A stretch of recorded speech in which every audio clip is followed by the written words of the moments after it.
understand it's okay to grieve a loss.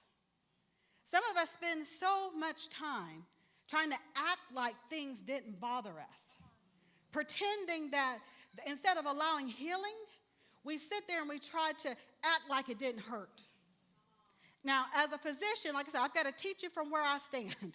As a physician, if I put a Band-Aid on a festering wound, you're going to become toxic and septic.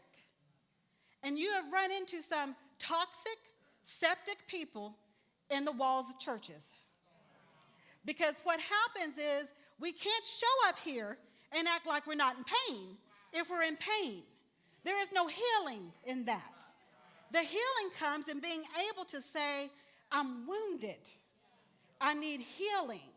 I don't want a Band-Aid. I want treatment, full therapy. And so for those of you who, if you're like me, when I first got started with church, our very first church we went to here, and my husband will testify, I would walk in the doors and tears would just start flowing. I couldn't even understand what I was crying about. Nobody had talked to me, bothered me, anything else. I was just weeping. And one day I was sitting there and I'm like, God, I'm tired of crying. Why am I crying every time I walk into a church? I'm going to look crazy. I walk into a church and I just start weeping. And what God was showing to me at that time was tears don't mean defeat. We got to start thinking our tears are defeat. When I was sitting there one day just weeping before God, I said, God, what is this? And the word that hit me is those are the prayers you don't even have the strength to say. You don't even know how to articulate it. But your spirit knows it needs to be released.